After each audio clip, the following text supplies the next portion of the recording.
Let's go. Let's go. Let's go. Let's go. Let's go. Let's fucking go. Check 1, 2. Check. Test. Testicles. Hi, everybody. Nice to be here. Dude, thank you. Before we start this podcast, thank you for sending me. Oh, fuck off. What'd you do? Thank you. I don't know.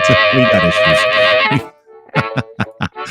We got issues. Anyway, thank you, Lock and Cross, for sending me the Deadpool trailer. Deadpool Wolverine. Oh, did you trailer. watch it? Oh my God! As soon as you sent it, Yeah. as soon as you sent it, I have a problem with Deadpool movies. Anytime it's on, I'll watch the whole thing.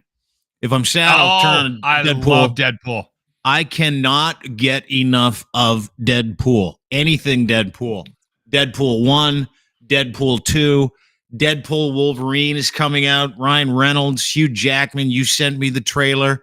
It looks So good. Oh. You have a Thank man crush God. on Ryan Reynolds, don't you?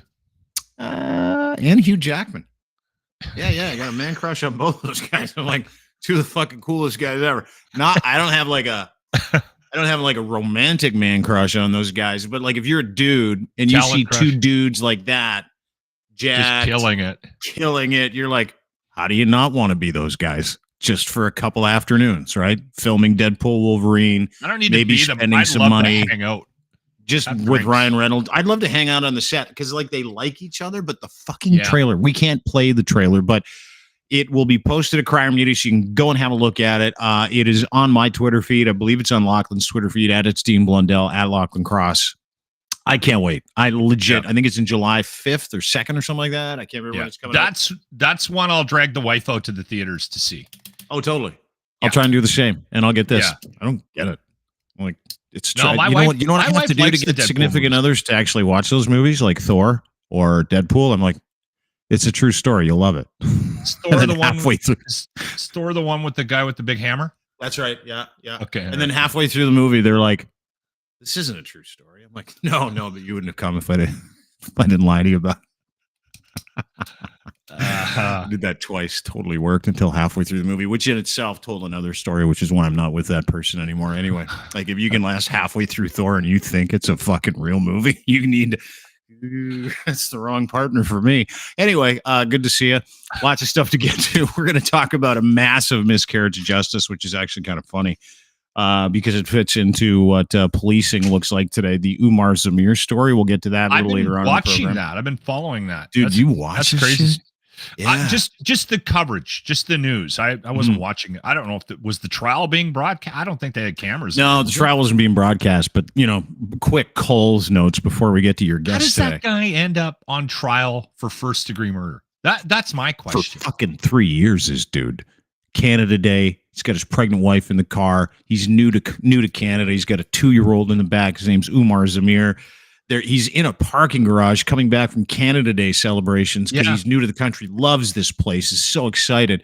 There's a stabbing in the building attached to the parking garage this guy just happened to be in.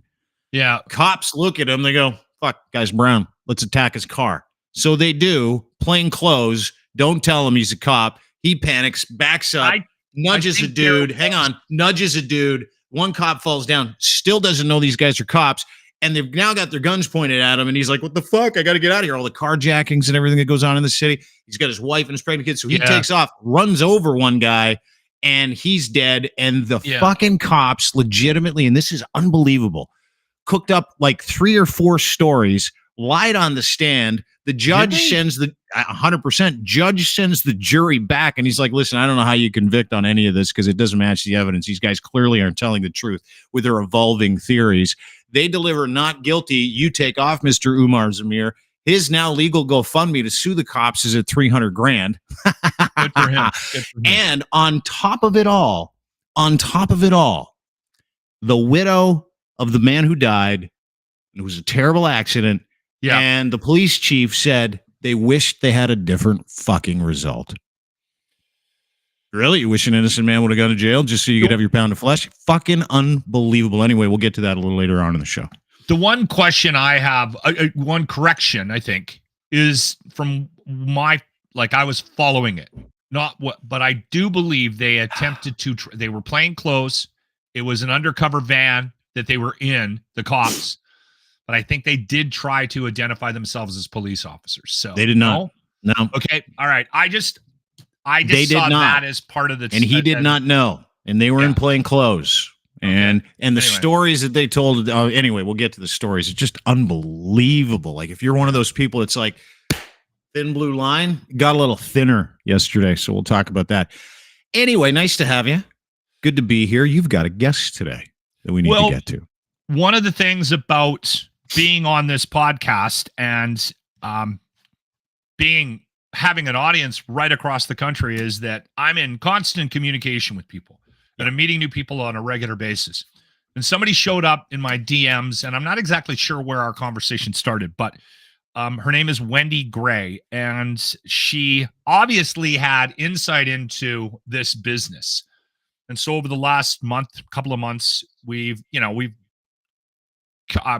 communicated back and forth. So it turns out Wendy Gray, and I made her do the math. This happened to me when I was talking to my lawyer about how long I've been in the business, right? Because I'm in the middle of a legal situation with my past employer. And you start doing math and you go, hold on, I've been in this business for 33 years. I think I did that to Wendy because she had to go back and do some math on her career. And there was a couple of lines in there where, like, around date, she was like, holy shit, I'm old. We're also not supposed to make fun of her for her email address. Anyway, I won't give it up.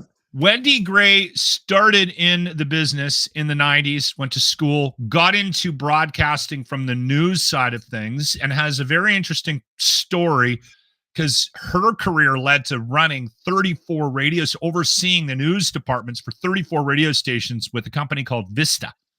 And not only that, she sat on a number of boards.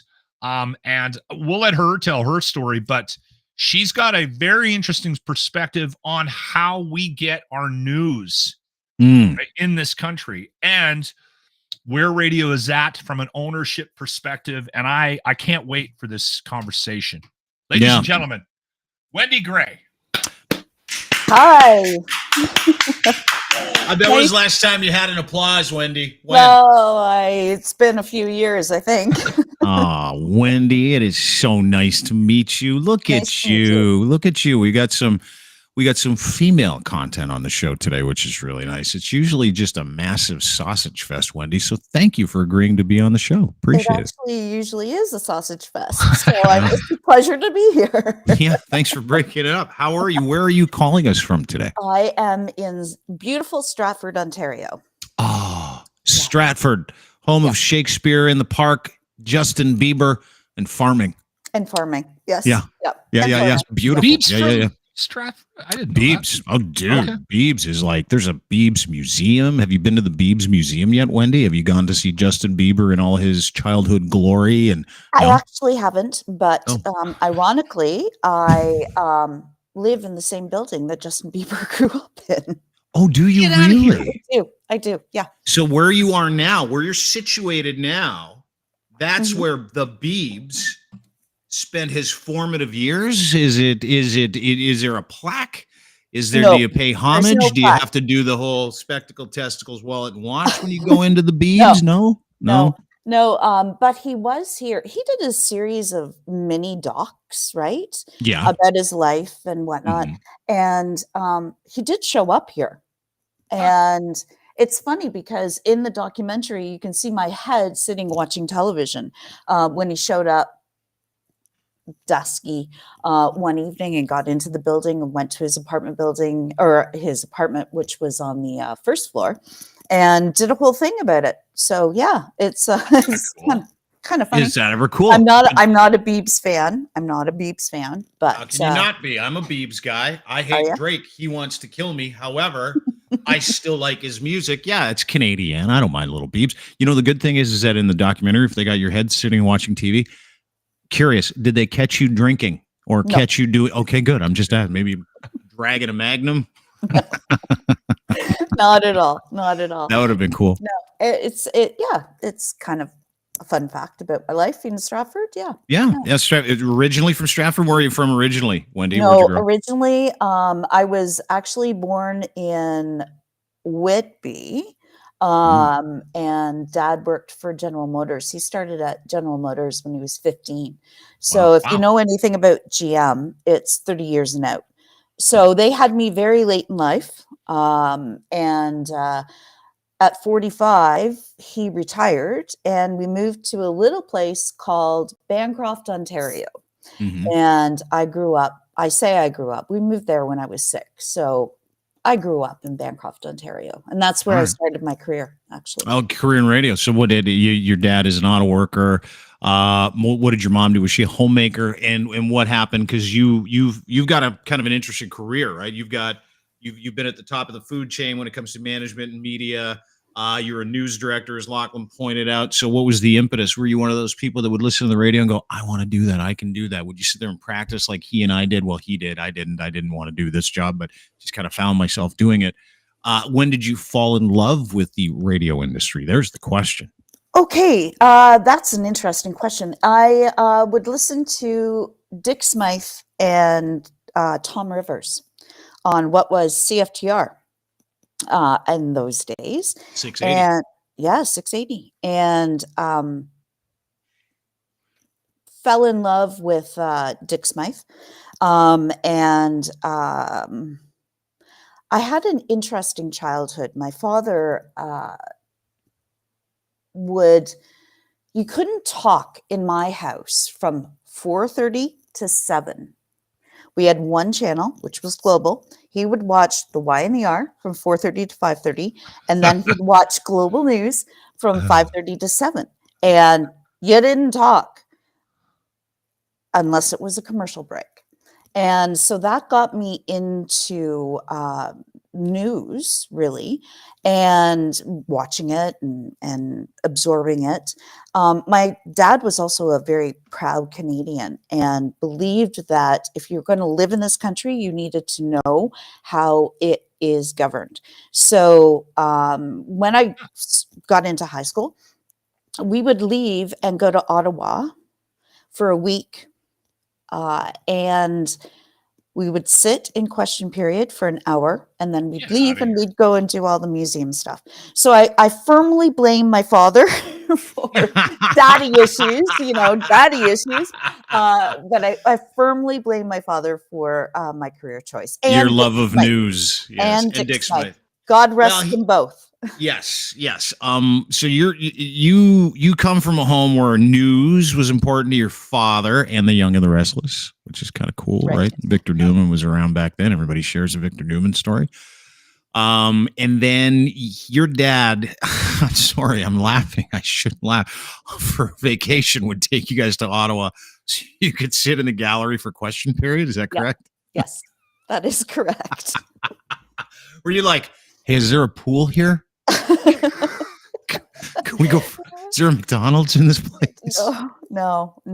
I actually enjoyed it. I have always been interested in government. In fact, when I got old enough to understand voting and the whole electoral process, right? Yeah. My dad was NDP. My mom was conservative. So they'd go out and vote, and I'd laugh at them when they got home. You can't kind of cancel each other out, So it was an interesting childhood living with an NDPer and a conservative. So interesting too from the they would perspective never be of married the today. family. Probably not, but also that the family was so politically focused, right, Wendy? Mhm. I mean, I don't know if everybody grows up in homes like that. I think it's more common now where it's kind of you know what? Don't talk during the news. There's probably rules in a lot of houses where we don't talk about politics. And you know what? I don't know if that's healthy, but that's probably more the norm now, where if a kid starts to show a little bit interest in politics, the old man might shut him down at 13, 14, 15, 16 years of age and might have rules in the house where we don't have those discussions. No one talks about how they vote. So I listen, you had a different childhood, but I don't think it was a bad thing that you were thrown into those waters. Not at all. Cool. It formed my opinions. One funny story about my father, he was a very religious man, and the only time I ever heard him swear was when Pierre Trudeau was on the television. I've actually witnessed him. That's how I learned to swear, was every time Pierre Trudeau was on the television. And I actually witnessed my father throwing a slipper at the screen when Trudeau Sr. was on. So, yeah. That's awesome. Oh man, is that extreme dislike of that name is generational. It's I've seen it in the prairies too. I mean, he was hated. He was despised. In Western Canada. I remember when Mulrooney took over, and I remember my dad. And this is like, I'm a kid at the time, right? I don't know anything about politics. My dad was one of those card-carrying conservatives who would be like your dad, and everything he said about Trudeau was terrible. Everything he said about Trudeau was bad. He's like, fuck the metric system. And I'm like, what's that? Like, what are you talking about? Why are we mad at the metric system? My dad was unreasonably angry at measurements. Imperial measurements for a long fucking time. Still is, because he's like, what's pounds to kilograms if it's 2.2 pounds? I'm like, look it up, dude. He's like, fucking Trudeau. You guys 72. He changed the fucking metric system like 80 years ago. He still carries an axe for the metric system. It's man. Anyway, it's fascinating. So you grow up, your dad immerses you in it because he's so keyed in. So he would be, your dad, in my opinion, would be like my dad back then, one of them convoy guys. Like, he'd be one of those guys who'd be like, we're going to Ottawa. Fuck this place. Like, they were so engaged all the time. And they didn't wear their seatbelts on the way. Yeah. No. So get in the back, no seatbelts. We're going to chain smoke and hot box all the way to Ottawa, Wendy. And you're like, no problem. Here we go. But that was how I grew up too. So it's fascinating that you grew up like that. But my dad was never engaged. He was just always angry about fucking kilograms to pounds. It was an unbelievable situation. I didn't understand either of them. And so that's the impetus for you. So when do you parlay that interest? You get through school. You then get into radio school. You go to, is it Loyalist College for Broadcast Journalism, Wendy? Is that correct? And this is like, you're hyper-focused, right? A lot of people like Lachlan, a lot of people like me, like you get that bug of communicating, and you've got an interest in communicating in a certain manner.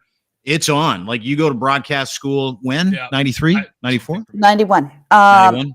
Actually, back up a little bit. Okay, let's back up. I love the hand use, by the way. Thank you. Yeah, I'm sorry, I'm Scottish. I talk with my hands. They say it's only Italians, but Scottish people do it too. I actually was interested in journalism, period, just telling storytelling. Yes. And at first I thought newspapers. And so when I was in grade 11, I spent 2 days with Christy Blatchford, job shadowing Christy Blatchford at the Sun. And she terrified me. She came up to my shoulders, tiny woman. But she terrified me. And she, even then, which would have been 1989, 90, she told me, get into electronic media. Print is going to die. Wow. She knew it. She felt it back then. And I'll never forget, I met her again during the 5th anniversary of the Douglas Creek Estate occupation in Caledonia. She was there. Of course, she wrote a fabulous book about it. I was there because there was a radio station that I was news director in Caledonia, so I was there covering it. And I told her, I said, thank you so much for warning me about the state of print journalism. And I did follow your advice and get into broadcast journalism. So yeah, that was kind of cool. Yeah. Okay. So she's like, Christy Blatchford, by the way, is a legend. She passed away a few years ago of cancer. One of the most unbiased minds in journalism in Canada. We lost a giant a few years ago. She was awesome. She wrote about me a few times when I got fired from The Edge. And I'm like, and I remember thinking, I was so confused. Is she being nice to me or is she giving me fucking shit? Like, what is she doing here? but like she had this amazing way of nuance, like presenting a couple of sides for you, a couple of sides for me. And she was fairly conservative in her views, but she also had the ability to look outside those views, which not many people do. To her point, Prince dead, you're like, okay, I'm going to get into radio. Then you go to broadcast journalism school at Loyalist, right?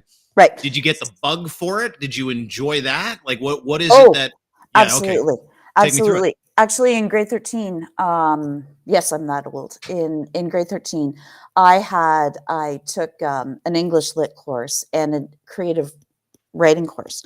Yeah. I had like 98% in the lit course and 55 in the creative writing course because my teacher was all into poetry and the best I could do was Jack and Jill went up the hill, right? I just poetry, and I don't work.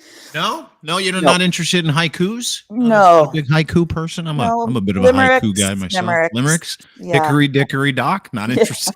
No, I got a limerick in me. Yeah, I'm sure you do. Let's save it for later. After a couple of beers. Yeah. So 50% of the course was an independent study unit. And so I decided to do it as a television broadcast on the first Afghanistan conflict. And I did it as a television broadcast, the history and what happened and whatnot. And that teacher despised me because I did not like poetry, and poetry was his thing. And he came up to me after that and he said, "You found what you need to do for the rest of your life." Good for him.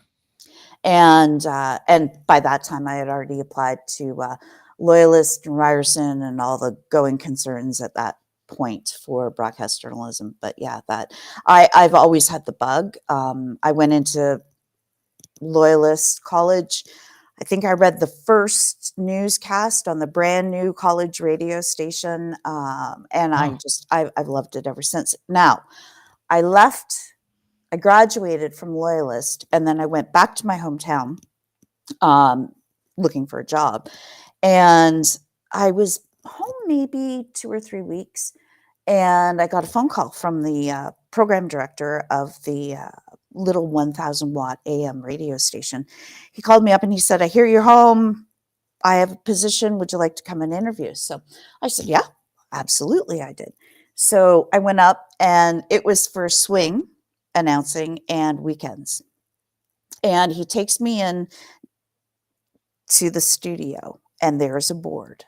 And it is a massive board with all these slides and pots and simeters and switches and slides and EQs. Yeah. And of course, I had taken broadcast journalism.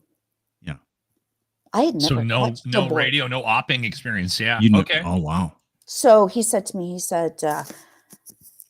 "Can you do this?"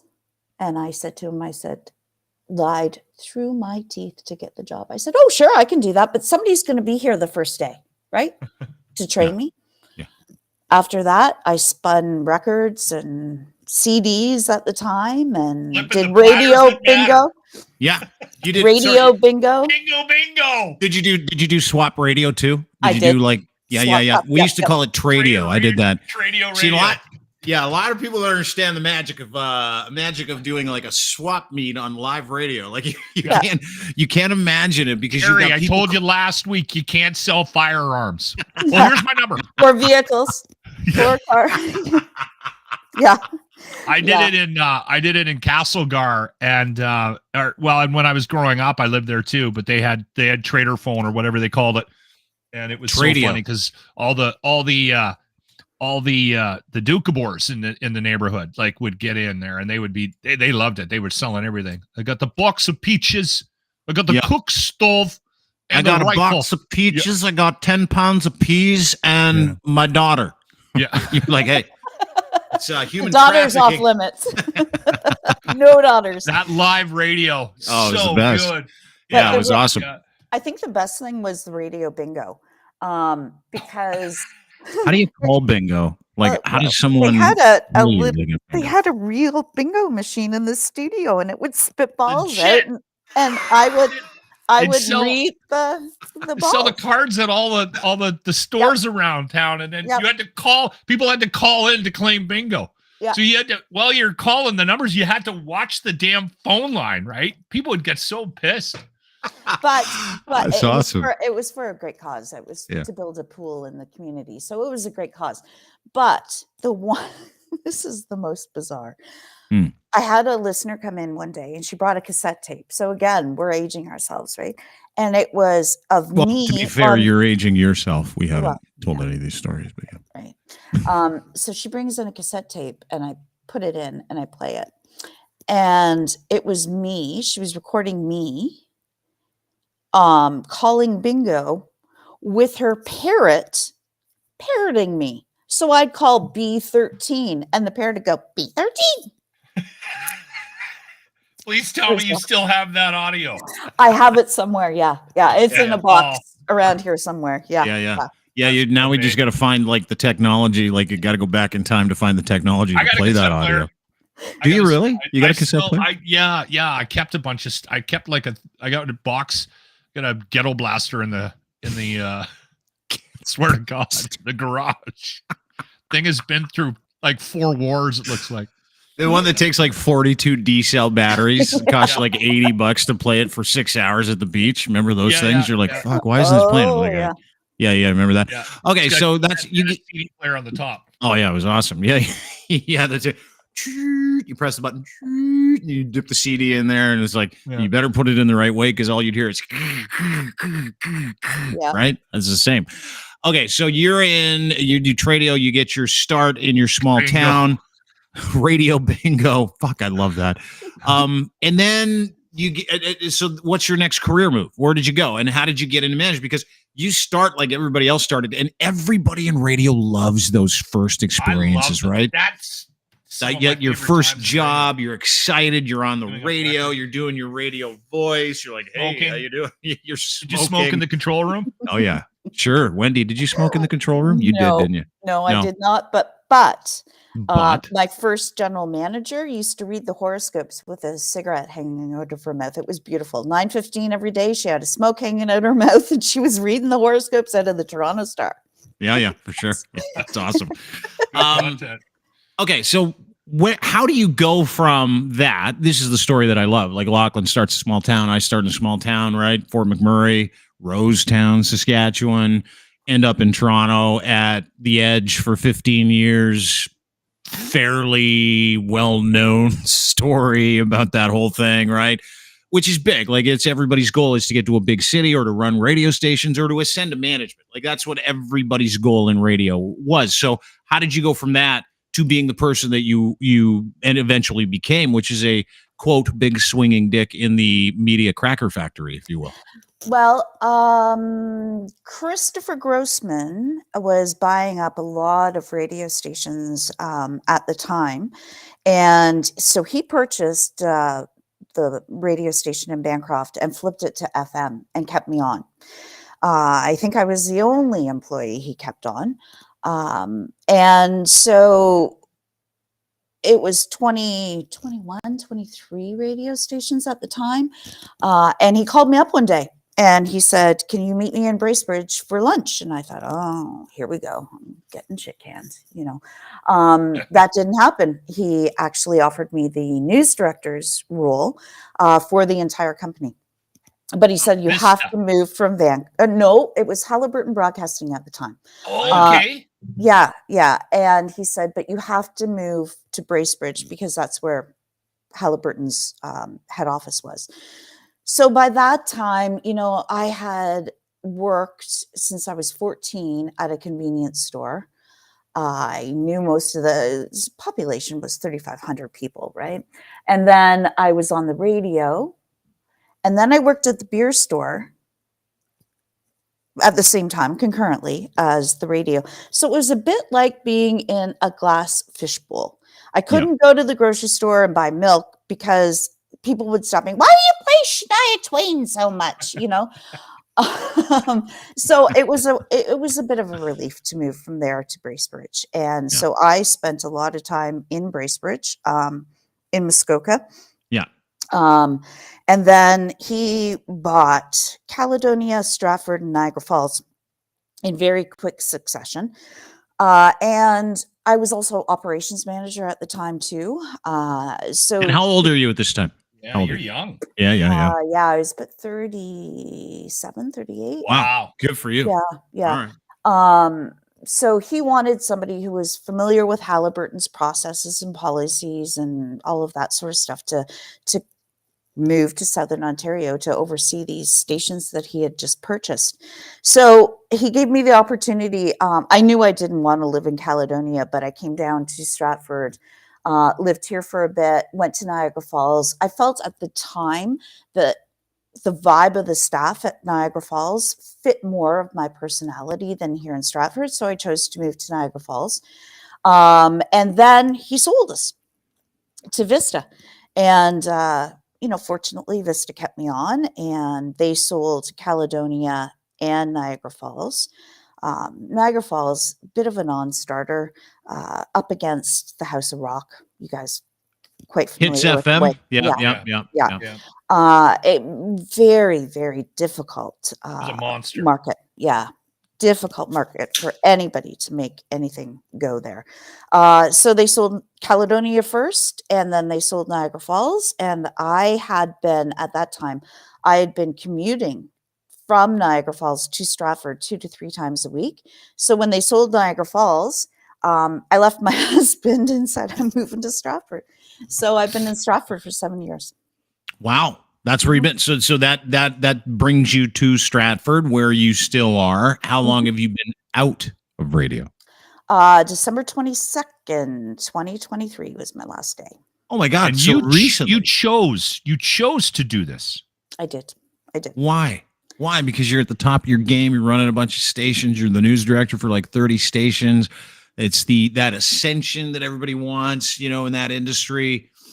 I know why, but I would love for you to tell people, why you chose at the top of your game, right? Running a bunch of radio stations, news departments, why you chose to walk away from an industry that you loved and maybe still love it, just in its essence, right? Yeah. Why? Burnout. It was burnout. I was working the job of 2.5 people at least. And it was nonstop. My phone would start going at 5 in the morning and maybe end at 10 o'clock at night on a good day. People calling in sick. I'd have to figure out their shifts. And I think my demise in radio, I got through the COVID-19 pandemic, no problem. They stuck me up in a cabin in Barry's Bay, Ontario with myself and my dog for 40 days, which, yes, sounds biblical, but because we didn't know at the time, right? We didn't know how bad it was going to be. So the thought process was, get me out of Southern Ontario, away from people, put me someplace where we did have a radio station. So if I had to do interviews or whatnot, I had access to that. So all of that, honest, I am going to write a book one day, was fine until the Freedom Convoy hit. The Freedom Convoy hit, and I'll never forget it as long as I live. The Thursday night before the trucks ascended on Ottawa, I got a phone call on my cell phone, and it came up private number. Well, when you're in news, you answer private number calls because that's usually how the cops get in touch with you, right? So I thought it was or it might be a sweet lead that nobody wants to leave their name with, and you're like, it might be cool too, right? Yeah, right. Yeah. So I picked up the phone and I got, "Is this Wendy Gray?" And I said, "It is. Who am I speaking to?" "None of your fucking business." And he said, "You better make sure that your doors are locked tonight because I'm coming for you, you piece of shit, Nazi, Trudeau-loving piece of media." Yeah, it was extremely disturbing. I stayed inside. I had my neighbor friends come and take my dog out because I wouldn't go outside after dark. I called the cops. The cops had extra surveillance around my building to make sure nothing happened. And then it started. It wasn't just me. It was reporters. It was spouses of reporters, and the vitriol. And I've never been called a Nazi, a fascist, words that I don't even want to say here,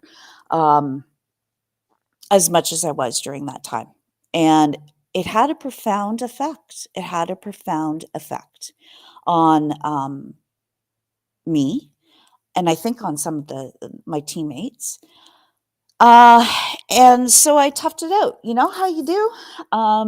You tough it out. Can I stop you there and ask a couple questions? Mhm. Who was this fucking guy who called you and threatened to kill you? No idea. And No for, idea. for And what, when you for what reason? Just because you're at some level, you know, your 'Cause you're name's on reporting? a webpage Yeah. and is it because your news stations were reporting on that the convoy on- was happening, or were you having opinion on why it was happening? Like, Which nothing. is because we were reporting on it. Yeah. And I can tell you something. I worked for 2 weeks solid to get a member of the convoy to call us and do an interview. And then we worked for 8 hours to make that person sound sane.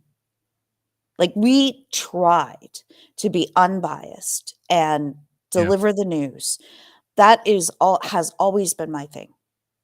how I many don't phone calls did you and your staff get? How many threats from convoy people did you get? And what was the intention in terms of those threats, do you think?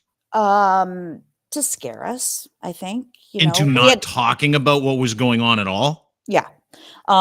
We had bomb threats at some of our radio stations in Alberta. I call it Angry Alberta. Sorry, Lachlan. Okay. It's okay. It is. but It is at times. Yeah, we had bomb threats, and I actually, Yeah.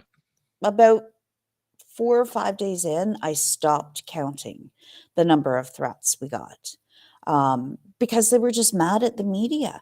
And you know Yeah. what? Frankly, the media did it to themselves.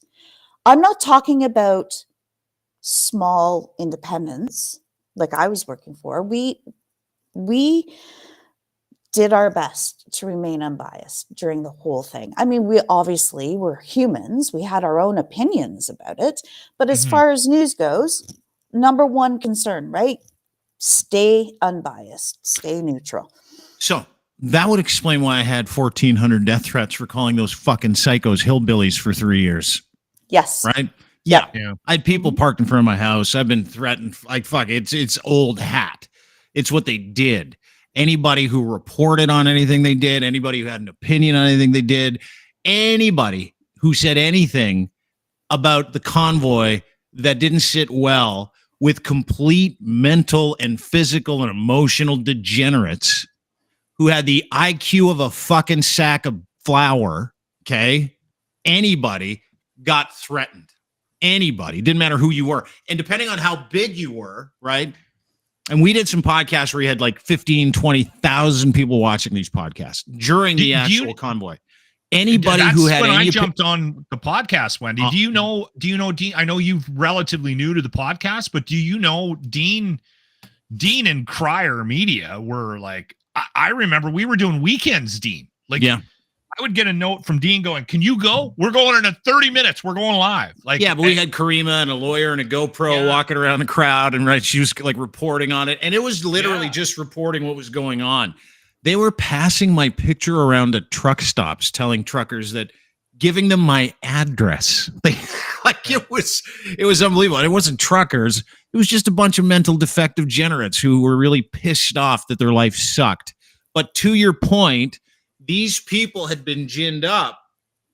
You say it's radio or media's fault, and they do share responsibility. I want Wendy to expand on that. Why do you think media is in the state it's in, and the distrust from the public is so rampant with mainstream media? And can we get to that in just a second? Because I want to go from, and that's a great question, and I apologize, but it's just a matter of process, Wendy. So you're getting death threats. You're burnt out. You're not leaving your house. What year is this? 2020, 2021? 2021, wasn't it? 2021. Yeah, February 2021. Yeah. Okay. And does it ramp up? Does it get worse? And take us through to 2023 when you're like, I am sweetly out of here. I'm done. I think what happened was I chose to power through and enter Israel Hamas. And I was doing okay, but I knew I wasn't right. My family certainly knew I was depleting. And then I started I was making decisions. We weren't giving death toll numbers because it was coming from, the Hamas run, a known terrorist organization. And I started getting a lot of kickback from reporters, and they weren't happy with how I was, reporting on it. Started to get what I call war porn, YouTube videos from people like this conspiracy theorists, and it just got so much. On the eve of my 51st birthday, I said, what am I doing here? And I left a month later. And I knew I had a problem in my head, and so I went and I got help. And I was diagnosed with PTSD, and my shrink thinks it's from the whole Freedom Convoy thing. Yeah. Well, yeah. Welcome to Club PTSD. Nice to have you. You know what's interesting about this? I just want to say this out loud because I know that Wendy isn't going to say this. This is an individual that has a wild resume in our business, right? Like, when you take a look at what she's done, she was on boards. She was representing media as a whole. She was running an entire radio station division for the news for 34 radio stations. Like, this is not, you don't end up into that Wendy's type elite. of a role without being a certain type of personality, right? And so and not only that, I will say this, because I've been in this business for a long time, what Wendy achieved as a female broadcaster is even more extraordinary. So the fact that you went up the ranks and did what you did, and so you're not a little flower, right? No. You got there because of your chutzpah, right? And because of who you are. So the fact that you were beaten down to a point where you're reevaluating everything that you've done in your life and walking away from a business that you love and that you were very wildly successful in, I think is worth saying out loud, Wendy. And I'm glad you did it for you. And I know now you're working in the nonprofit organization with a nonprofit organization, and you're probably doing something that you absolutely love. But this broadcast business is man. It's a niche, isn't it? It's a niche. It's a niche. I love it. I do. I love it. And I will always be a champion for radio. There is a place for radio. Everybody says radio is dying. Well, radio's been dying since television started, right? Yeah. Bullshit. It's not dying. It just needs to be transformed. Right? Thank you. I've been saying the same thing. It is as dead as the people that run it. That's why it's dead. It doesn't have to be, but it's dead because the people that run it don't give a fuck about people like you who love it. It's dead because they won't listen to anybody and they don't give a shit. And everybody in that business thinks they're smarter than the next person while they continue to lose money and have to fire people who are like, hey, at least I get to keep my job. I'm an executive. Guess what, executive? You're going to lose your job too when the fucking whole thing collapses. And it will. It is. And we're watching it because good people like Wendy are leaving. So you decide to get help, PTSD, you're working on yourself, but we've been talking about some of the industries, or we've been talking about some of the issues in the industry, and Lachlan pointed it out. And Lach, that was a great question that you asked, which was like, why do you think that what you went through, what Lachlan went through, what I went through is media's fault? What do you think media's fault is? Why do we do it to ourselves? What led to this? Because I have opinions on it. I think it sits in hubris. I think it sits in a number of things, but I also think it sits in that whole government funding package that all these media companies get. So take us through that in your expert opinion, because you are an expert in this subject, Wendy, and I'd love to know what you think. Well, you know, the company that I was working for, fairly small outfit, but again, scared to leave my house for 2 weeks, watching the coverage and, you know, from all the big guys. Because if something happened, I needed to jump on, write about it, you know, keep our audience informed. And I would watch the reporters, and it just drove me wild. They would walk by the most, and I say normal looking people that were there protesting, not happy with the government and the lockdowns and the vaccines and all of that. They would walk by the most normal looking people and they would stop and interview the most redneck person they could find. And that's when I started to really see and feel the mistrust in mainstream media. Yeah. Was then. And they did it to themselves because they had either from, you know, Agenda.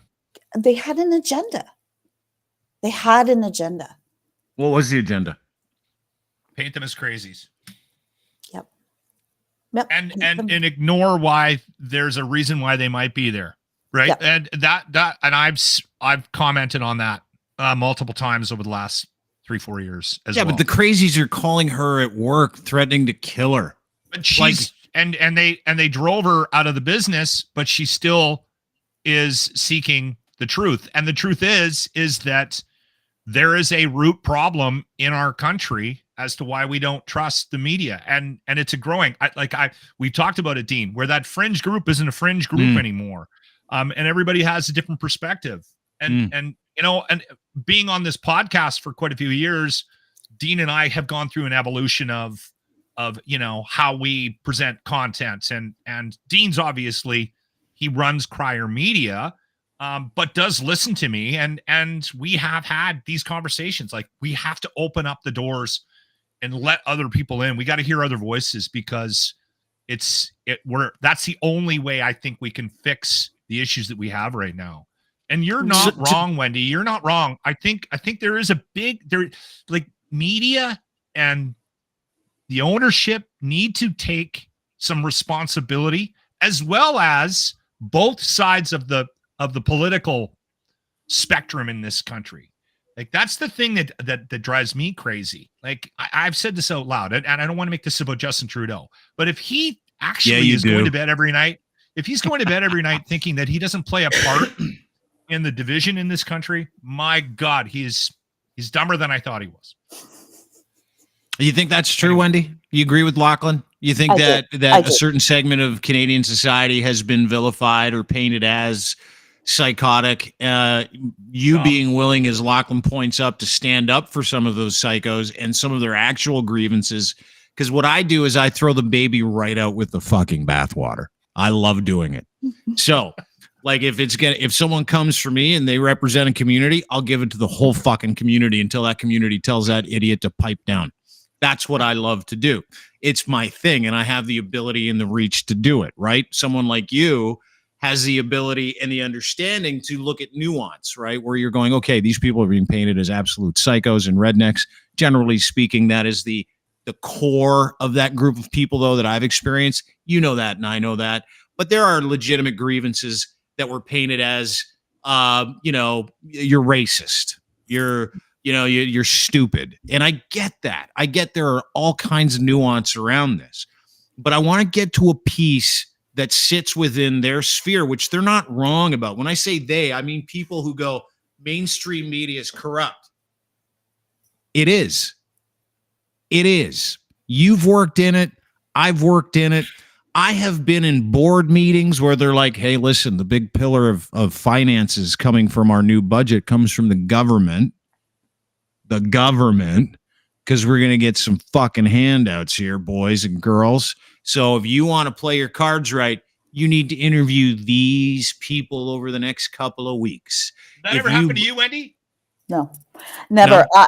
I have to say that the company that I worked for never interfered with my editorial judgment. Did you remember Marilee Fullerton? She was the Minister of the, Long-Term Care here in Ontario. Yeah. She was hilarious. I took her to task so hard on the radio and she hung up on me. Did She she? didn't like me too much. No. Well, she's largely responsible for killing a whole bunch of fucking seniors during the pandemic. And that woman. Yeah. And then wrote a book about how it was everybody else's fault. She's legitimately a fucking moron. Yeah. Anyway, continue. Yes, I agree. Yeah. Thank you. So I was very fortunate that I had a lot of editorial autonomy, and to the best of my knowledge, other than what was it, the wage subsidy program that they gave to just about everybody, we have never taken that company has never taken a dime from. No, it got chewed up by Bell, and I think most of that money went to the. Yeah. And so there's the problem. Therein lies the problem about the mistrust in mainstream media, about Bill C-18, all of that. Media should not be paid by the government. Shouldn't. And telcos have no business running radio stations. Money. And taking money. Yeah. Well, and here's the fucking crazy part. This is the crazy part to me. Is that this has been happening for 15 years. We know about it now because of COVID for some reason, though. Right? This has been happening for 15 years in this country. And there was a move about 15 to 17 years ago that those telcos, in their wisdom, said, listen, we're going to control the internet. We control the internet, mobile internet, at-home internet, and all that content. Where are we going to get content from? Got to go buy some content farms. What are content farms? They're broadcast and print and agency work, people that produce content, news outlets that used to be unbiased, right? So they go and buy all those assets, Wendy. And then they're like, ooh, we're losing money because we are a telco and we don't know how to run media companies. Let's just suck these fucking things dry and complain to the government that we're going out of business. And then we can't do ad money because big tech is taking all the ad money from Google AdWords and Meta's taking all the ad money. Dang. And the government bought it. First Harper, then Trudeau. And we have been fire hosing money at these people, which by virtue, to your point, Wendy, Lachlan and I talk about this all the time. And I believe this to be fucking true. You take $1 from the government in media. Everything you print is suspect and biased after that point, is it not? Yeah, absolutely it is. Absolutely it is. Wow. And it may not be the case in every situation, but it's the perception. It's the optics. It's what the people that were our audience understand it to be. And the optics of us, I mean the broadcast media, taking money from the government, the optics makes it look like we're bought and paid for. Yep. And in some cases, we weren't. You know, my former company, we weren't. And you know what's but to your interesting about point, that? hang on just 1 second, to your point, and Lachlan and I talk about this all the time.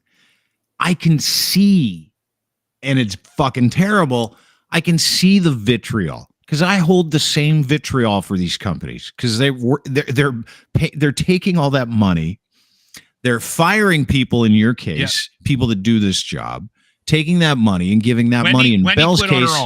I know, but they're taking salaries, right, that are paid for by the government under the auspices that we'll give you this money, 80 million, 400 million.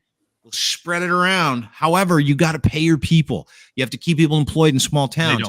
And Bell's like, no problem. We'll do that. Then the transfer happens and the 60 million goes in their bank account. And then they're like, let's fucking fire 4,800 people right now.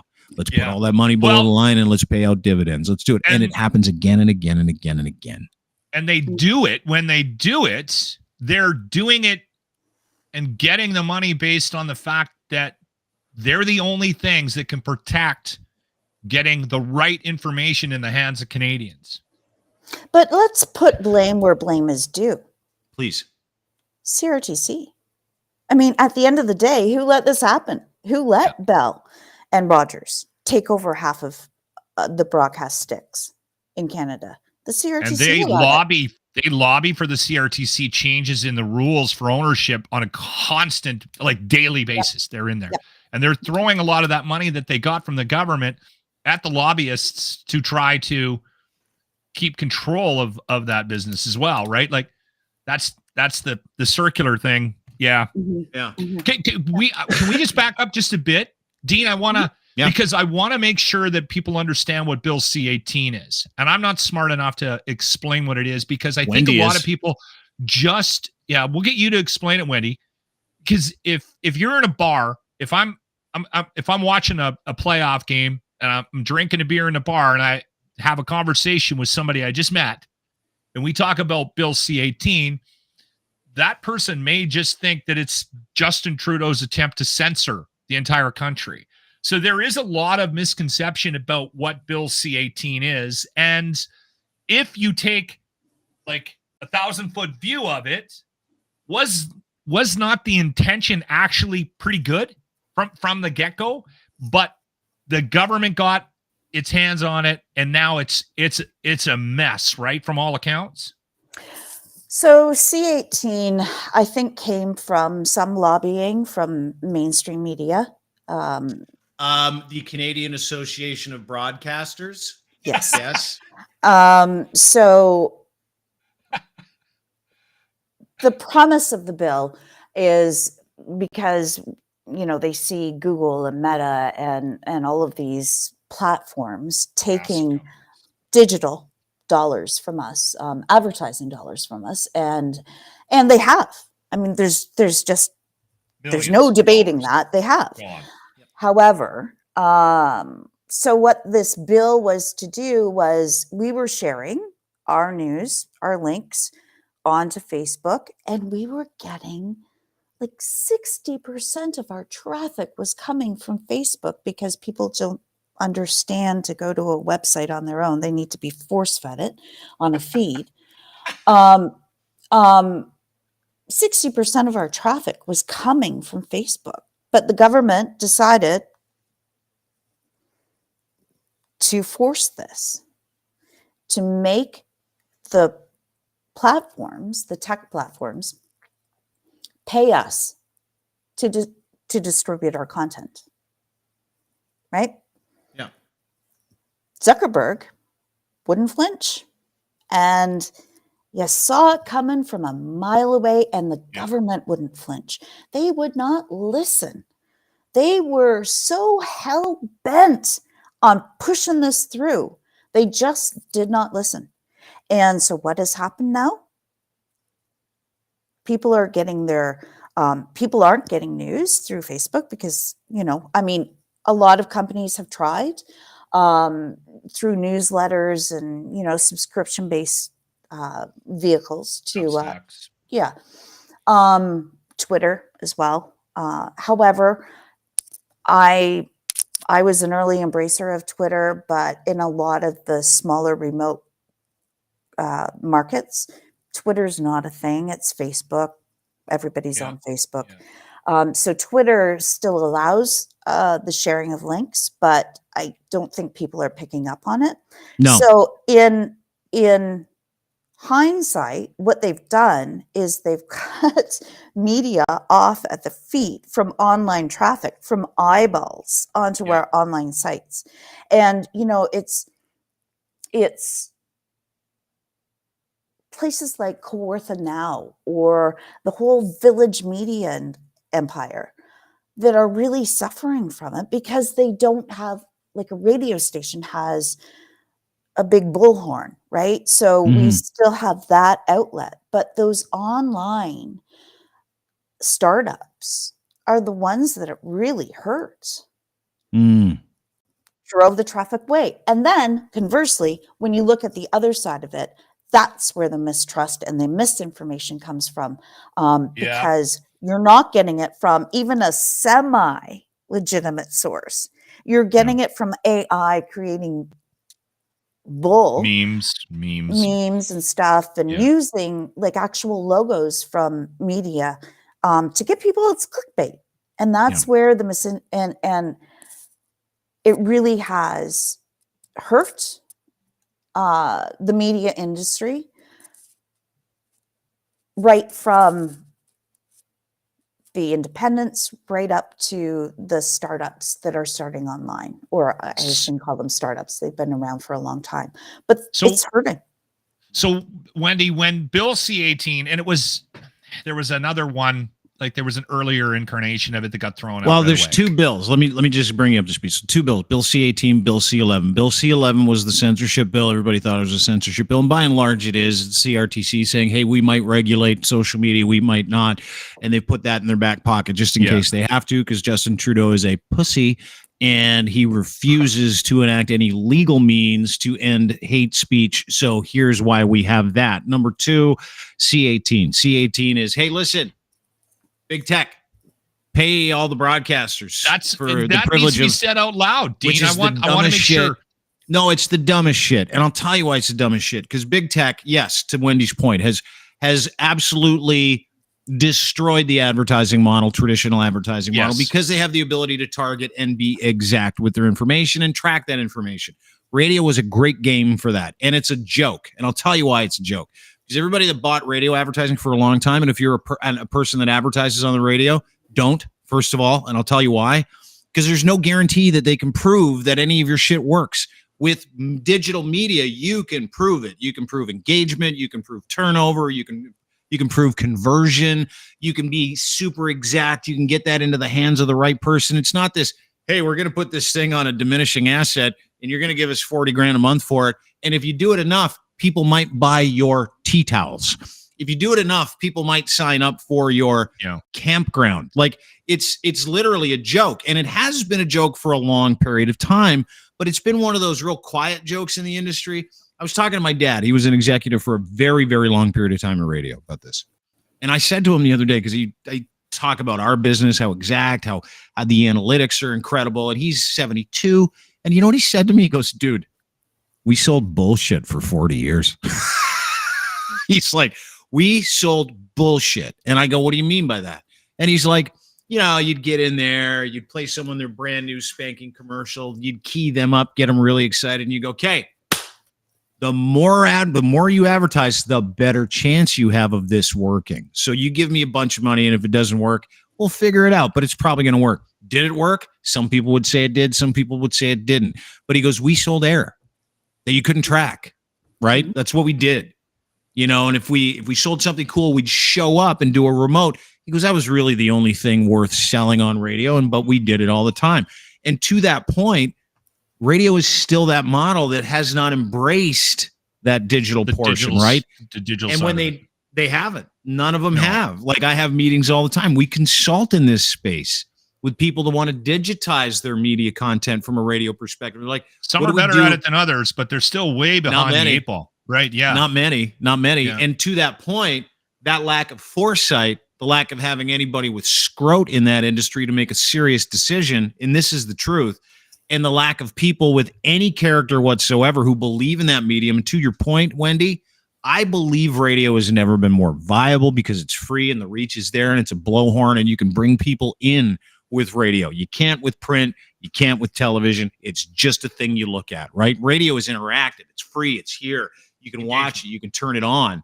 But unless radio decides to really start dry humping digital media, and unless they've got that plan and they're a digital radio first event, they're never going to succeed. No one will ever be successful in that space again. Wendy, that's just my opinion, but I'd love to hear your thoughts. I've always been, well, since the inception. In fact, I think Grossman would tell you I harassed him into giving me websites because I knew that this is where we were going. So I've always been digital first mindset.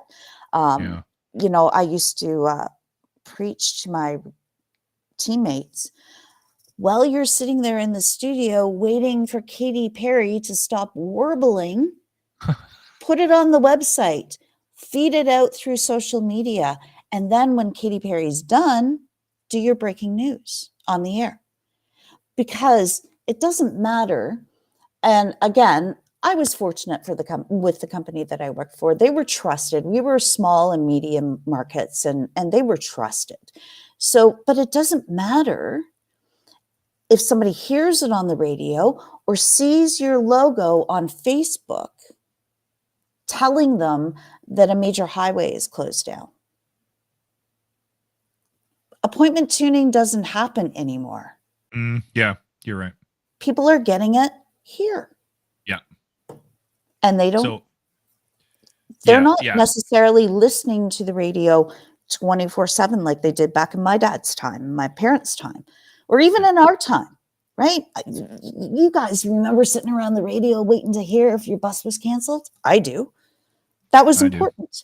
Now it comes here. They don't need to listen to the radio for it. So that sort of appointment tuning doesn't happen.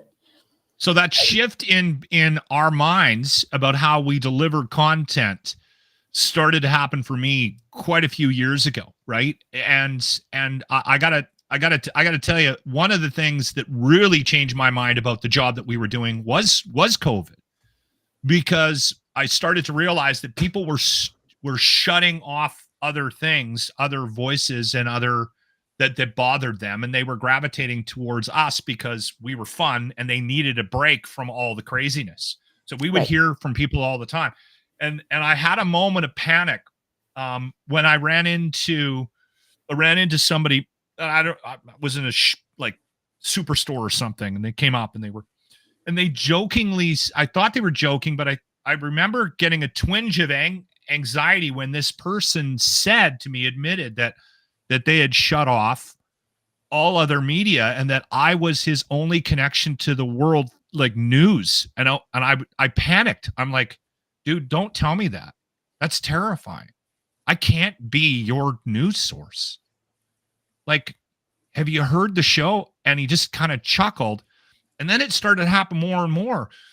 People were coming to us for news. They were also blaming us for, like, I don't know, whenever, depending on whatever story we were doing, they would say, did Justin tell you to, like, so we were getting that discredit side of things. And I would always say to them, oh, that's right.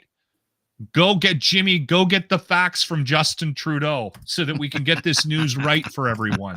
So I think my ability to make fun of it and roll with that maybe helped me. But I do have a point. It's coming, Wendy. Hang in there. I think the interesting thing is that he makes great points. You just got to hang in there for a bit. Got to hang in there. I would have fired you as a reporter. Oh, I would have, Wendy, I would have been a horrible reporter. You would have promoted me to head reporter too, right? Because I get right to it. Yeah. Dude, I get it. Succinct, Lachlan. Succinct. No, get to it, dude. Get to it. So anyway, the thing that I find interesting about the state of the business right now, Wendy, is that these things, I'm now more comfortable with it. But this type of format, this podcast, is actually a news source for a lot of Canadians. Mm-hmm. Right. And let me just kind of buttress that, Wendy. To Lachlan's point, people should not be getting their news from us. However, no, I am glad some people do, because we're one of the very few. Wendy, is terrifying to me. Somebody that ran a news department for 34 radio stations. That means we're on the right track. That means we're doing the right thing. And this is the thing, is that so many of us, like Locke, I mean, yeah, people shouldn't get their news from us, but they fucking should at this point. Yeah. And I'll tell you why. Because Wendy, you, me, all have the same impetus for being in this business, in this game, and doing this podcast. And that's accountability. That's just telling the truth. That's just telling people, hey, listen, this is the industry. This is the media ecosystem that a lot of people are angry about. And all of us from traditional media, somewhat successful or very successful. Like if we, all three of us at some point in time, doing the job we did at the level we did it at, would get exceeds expectations as part of our performance review, okay? Because of what we have been capable of doing and what we have done. And we're all like, that's cancer over there. We need to move over here. If we're going to have a chance. But if people actually are going to have a chance when it comes to consuming proper information in an entertaining way, because the sanitized way that we've done media over the past 100 years is dead. And to Wendy's point, whether, and your point, Locke, and I've come around in a big bad way over the past couple of years, is that people don't trust media for very good reasons, dude. They're just as corrupt as politicians. They work hand in hand with politicians and lawyers to change policies and get as much money as they can for executives and senior leadership team guys and board members. It has never, ever, ever been more about that than their fucking licensed responsibility, which they pay fees for that license, and they have abated those reasons to have those licenses. It is not about serving people anymore. It's about separating people. Let's remember, though, Dean, those licenses aren't owned by... At least. No, they're owned by the public. Yeah. They're owned by you and I. Licenses are not owned by the media companies. They're owned by the public. And it's the media company's responsibility to harbor that and nurture that and not take sides. Here's something. The first paragraph of the license. Super pissed me off last week. I don't know if you guys watched the federal budget, but I often say you can take the girl out of news, but you can't take news out of the girl. And I still am always going to be informed. But now I can just say my opinion because I'm not the director of news and I can have an opinion. Last week, the federal budget gave the CBC $40 million. So now the CBC is saying, great, we don't have to lay anybody off anymore because you're covering our deficit.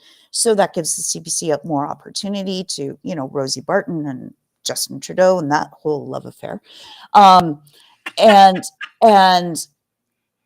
But on the flip side, do you know what people with disabilities got? $200 more a month. CBC gets $40 million. They get to keep their staff, which average salary of somebody at the CBC is about $56 an hour. Do you know what a person on disability in Canada gets? $1,308 a month.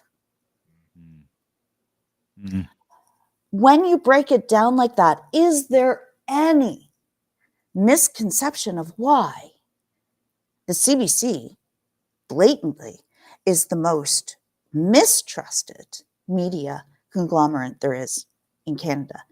When you have that disparity between $56 an hour and $1,300 a month.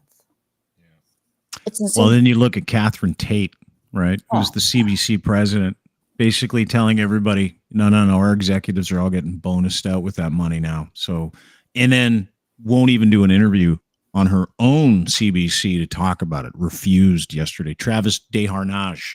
It's like we tried to call our boss to get her to talk about this and she wouldn't talk about it. And she wouldn't do it.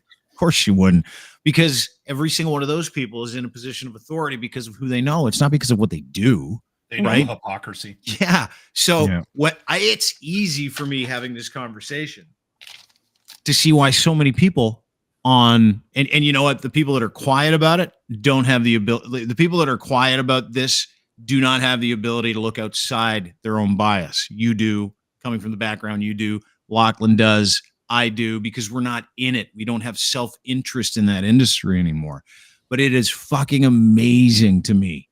You bring up this example of what CBC employees get paid, and then what some poor schmuck who can't go to the bathroom on his own or work again, what they get paid. And it's not even a poverty wage, Wendy. No. Not even a poverty wage. That's not poverty wage. So when people, no matter who they are, if they're David Parker, who I like, by the way, if they're David Parker, if they're Moose McGee from fucking Nepean, if they're Johnny Shitlips from Rosetown, Saskatchewan, and they happen to hate Trudeau, and they don't trust media at all. Guess what? There's a reason for that. Yeah. And we're talking about it right now. You can write off how crazy some of those bastards are, and some of those bastards are super crazy. And some of those people don't have a great perception of life. They can't operate outside that. They know they can't change it, but they still fight and give it all away. And they're doing so much damage to their cause too. Oh, right? Totally. But we're living in a time where people like Wendy made a choice. People like Lachlan had a choice made for him, so he chose to pivot and make a choice, right? Yeah. I had a choice made for me. I chose to respond and make a choice. And that choice was to do a better job of this than them. That was my choice. Right? Your choice was to get out of the industry altogether to save your mind. I did the same thing to save my mind. Lachlan is saving his mind by moving on and letting go of an industry that largely is as corrupt as it sounds. Is it not? Like, I mean, you've got other players that are not corrupt. You've got other people like you've worked with, and you've been very generous about how kind you've been to them. I can tell you this. I'm watching my old employer go tits up. I'm watching the National Post post a $20 million quarterly loss going, we don't know what we're going to do. I feel nothing but happiness about that. I feel nothing but pleasure when I see these companies go, oh, we got no money. But they did it to themselves. Totally. You know what? Yeah. You know what? We actually almost said that at the exact same time. The other thing that drives me crazy, and maybe I don't know where Vista was, Wendy, in the last 4, 5, 6 years, but this template of marginalizing and consolidating and voice tracking the shit out of our business and program directors doing, 10 radio stations, that was the template that was established by the telecoms. So in order to eke out as much money as they possibly could.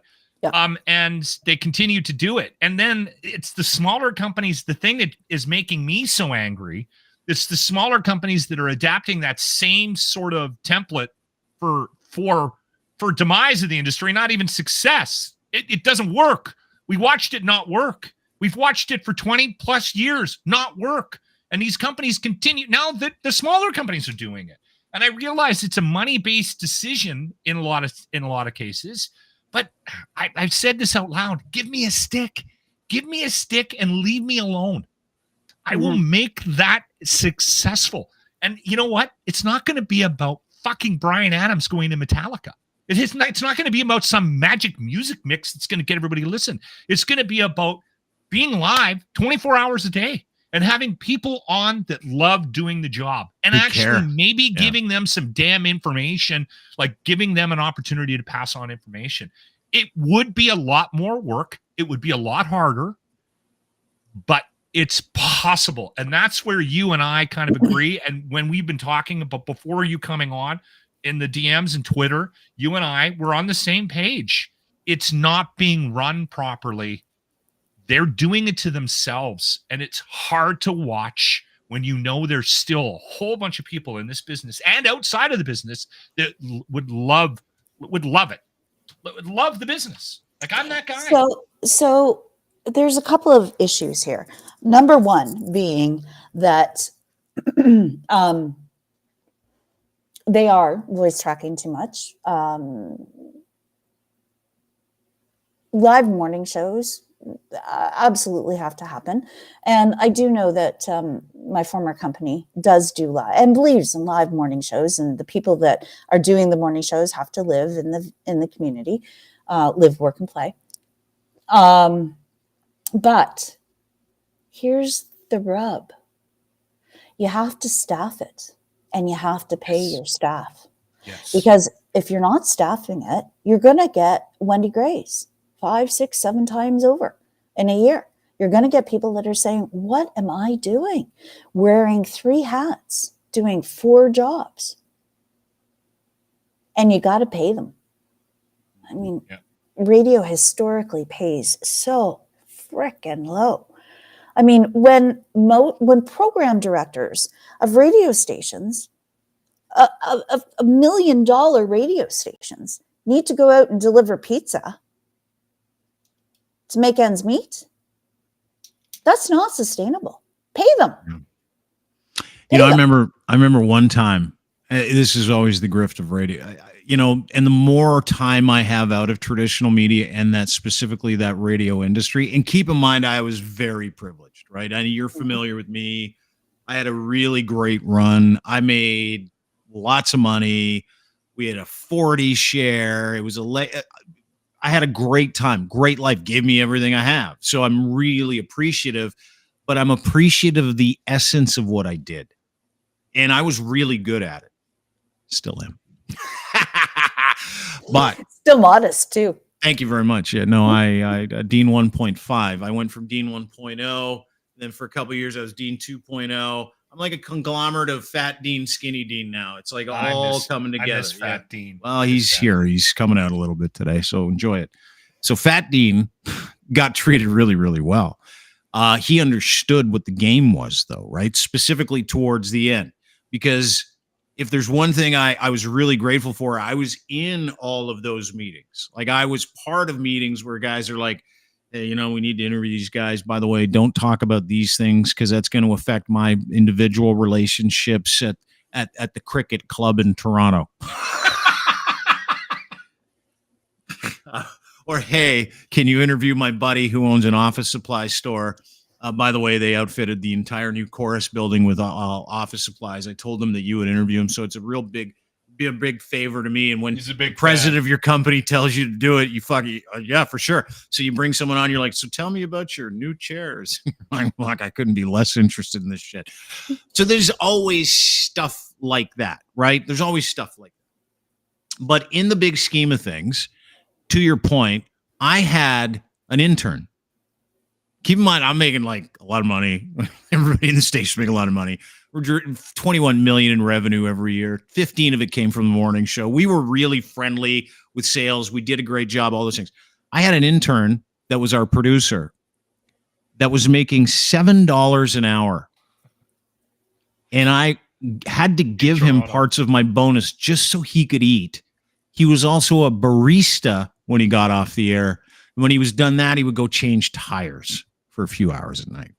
Then he would come back at 4:00 in the morning and do it again. He did this for 3 years. 3 years. And I'm like, you guys okay with this towards the end? I'm like, you guys okay with doing this to this poor fucker? Yeah, they were. They're like, yeah, that's what the industry is. And I'm like, you gotta be kidding me. So I started to develop a heart towards the end of my time on the radio. And I was like, this is not how it is supposed to be. We treat people absolutely terribly. Like we abuse the privilege of creativity. We abuse the privilege. And that is very specific to traditional media. It very much is, where you would tell these kids, the only way you're going to learn to do this job like me is to be on the job and to do it for free. I'll give you a chance to do that for 6 months. And then you go to your manager, you're like, okay, we got 2 free interns. You'd be like, awesome. Keep that head count down. That's awesome. And then when they got rid during the big call over the past 5-6 years, they're like, let's get rid of all the high priced talent, all of it. Right. Let's get those kids to do this job now. And that's where here's the thing. They all suck. They all suck at it. And they've been cutting, replacing great content, really good communicators with those people who will go, you know what, I'll S&D down at the Greyhound station for $25. I'll also do a morning show for you for the same amount. And it's like sold, because they understand, owners, managers of radio businesses and traditional media understand the same thing that guys like you, Wendy, me, Lachlan understand. It's no one cares about them anymore. No one cares about them anymore. But they did that. It's not big tech's fault. That's part of it. But they did that because they read the tea leaves wrong, and greed and collusion was way more important to some of those big cats than anything else. And the proof is in the pudding now, Wendy, isn't it? Are we seeing it? Are we kind of living it? We're living it. I mean, I was living it. Why do you think so many broadcast journalism courses have shut down? Because the word's out there. Well, first of all, who wants to take a job where you've got some hillbilly behind you saying "fuck her in the pussy"? Who wants to take a job like that? Who wants to take a job that there is so much mistrust in the industry right now, or has been for a while, that you're not going to be respected doing a job that is paying you barely a livable wage? So first off, that's your first problem.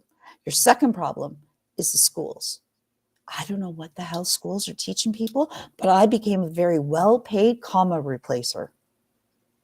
That's what it felt like. I was replacing commas. I was editing stories that had no grammar, no spelling. I don't know what the college is, and it does not surprise me that so many, and they'll take anybody. I mean, they'll take anybody for the money, and then nobody's sticking around to do the job. I mean, I got a funny story for you. So, do you know how long it has? There has been a vacancy, and I'm not going to name names or whatever. It's a small industry. Come on, do it. I love it when people name names. It's my favorite thing to do. But there has been a job vacancy in one community for almost 2 years. Nobody to fill that job. Nobody will take it. Program director. No, it's a new on air. Yeah. Yeah, I got friends. I got friends who refuse to later down on it, and they refuse to apply for jobs. They're like, "Fuck it, I can't do it anymore." I forgot I was going to tell you a really great story, but now I can't remember what the great story was. Something about an intern? Story. Nah, I don't think so. Wendy, remind me, refresh my memory, because it was a pretty good story. What did you say just prior to me interrupting and then mocking radio school? Oh, I know what I was going to tell you. That's it, radio school. Thank you very much. I'm 51. It happens. Everybody relax. I know. I'm 51 too. We look good. So I get a phone call last September. Yeah, it was last September. No, it was August. It's from a college, and they're like, "Hey, looking for someone to kind of teach the radio program here." And I'm like, I would sign up for that course. So would I. And I'm like, back to school just for that. Hold it back. There's it. Oh, I did. Well, wait. No, let me take you through it. So this dude's like, "What do you think?" I go, "What do I think about radio school, or what do I like? Do you want me to suggest people?" He goes, "No, I'm asking if you might be interested." And I took the phone away from him. I'm like, so I'm like, I'm going to ferret this out. Tell me more. He's like, "Well, it's a great opportunity for someone like you." So I'm like, I'm already like, okay, this guy's radio quality culture, right? Someone like you. It's a great opportunity for you. I'm telling you that this is going to be good for you without knowing what I'm doing at all, right? It's a great opportunity for you. Like you to come in and kind of head up the radio program. So now I'm going to be in charge of the radio program. Now you're running the whole thing. Oh my God. Teach a few courses, but really just kind of oversee it. And then he gave me a dollar amount. And it was hilarious. Like hilarious. And he goes, "But it's really good on your resume." And I go, "What's enrollment like?" He goes, "It's down." I start laughing. I go, "Okay, it's down." "What are you teaching them?" He's like, "The basics of radio, how to communicate properly, how to structure a break." I go, "Okay." I said, "Okay, I'll take the job, but I also want the job about VCR repair as well and beta repair. I'd like that job." And he's like, "What do you mean?" I go, "You know what? Throw the record player repairman schooling into that too. I want to teach that." And he's like, "What do you mean?" I go, "It's a dead industry, dude. Like, what am I going to teach these kids? Because the second I get into that class, you know what I'm going to tell them all? You know what I'm going to tell them all? I'll take the money. I'll take the job. I will walk into that classroom and I will go, get out. Get out. For 45 minutes. He goes, they're 90-minute classes. I'm like, well, then I do it for 90 minutes. 90. Get out. Because nobody is going to teach you the basics here at all. And this industry is dead. And when you get a job, if you get a job, it'll be shit. It'll be in a shit town where you got to get 2 or 3 other jobs. And he's like, yeah, but there are a lot of people out there who really ascended to the top of their profession like you. I go, that's fucking 20 years ago. That's when it mattered. That's when no one had phones. This is when the only information you got was from radio, TV, or print. I said, dude, nobody listens to this shit anymore. Nobody. And he's like, well, I'm offended. Literally 3 months later, he quit for the same reasons. 3 months later, he quit. This is the guy that was heading up the film, radio, and television program. Then my son gets into the television and radio program at a college here. And he's like, I go, what are you doing? He's like, oh, I'm doing it for film, but radio is mandatory. So I go down to the school, right, to pick him up one day. Everybody comes out, says hi to me. Teacher's like, hey, dude, can you come in and like give a pep talk to these kids? So I do. And you told them to get out. Get out for 20 minutes. Learn to edit audio. Learn content in the digital space. Learn about algorithms. Learn about anyway. Yeah. Learn. But get out of this program. Lasted 5 minutes. The guy grabs my arm. He's like, "Okay, that's enough." That's good. Yeah, come with me. Thank you for this. Yeah. And it's not my anger towards the program. It's just the truth, Wendy. To your point, it's just the truth, right? There's a bit of anger. I used to so, and I don't mean to slag the journalism schools, but I hired a young man out of a journalism school. He was coming here to Stratford to train with me, and I said, I was onboarding him, paperwork and stuff, and I said to him, print your name here and put your signature here. And he looked at me and he goes, "Sorry, signature?" And I said, "Sign your name here." "So sorry, sign my name?" I said, "Oh my God." "Sign your name." The next half an hour, I taught him how to write his name. How to what? Cursive. I taught him cursive. He had no idea. And I am not kidding you. And I don't tell that story very often, but I'm not kidding you. And I couldn't believe it. I was like, what is going on here? And then I got talking to a few people. I don't have children. So, I worked very hard my entire life not to have children. And I was God, I love Wendy Gray. She's awesome.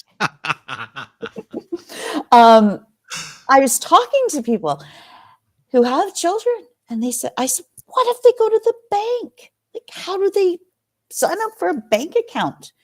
"Well, as long as it's done in front of a teller, an X marks the spot. That's all they need to know." That's insane. I got a good intern story. So my last PD job, K-Rock, K97, whatever the hell you want to call it. I was in Winnipeg, got headhunted, got brought to Edmonton, lasted 16 months there. They had a good relationship until I got there with the school at Nate. They used to send interns on a regular basis. This kid shows up. He comes into the building, and I sort of assigned somebody to him to get him to do some jobs, and I gave a list of jobs that I wanted done to this person, and they were going to get the intern to do it. And my buddy Jason, who was, I think, the assistant promotions director at the time, comes and goes, "There's an issue. So-and-so can't do that job." And I'm like, "Oh, okay. Why?" And Jason's like, "Well, he doesn't know how to type." And I said, "He's been in radio school for how long?" And this is 2007. You can't go like this. This is still how I type. Doesn't know how to do doesn't that. know how to with type. The 2 fingers. So I'm like, and he's not going to do the job. No, he wants something else. So I went into the room where he was sitting, and I grabbed him and I said, "Hey, did you come with anything? Get your bag, get your coat." And I said, "Come with me. Come." And I walked to the exit and I said, "Hey." And he goes, "What's going on?" I'm like, "Go home and go try to get your money back from radio school." I said, "If you don't know how to use a computer or type, I don't know what to do with you."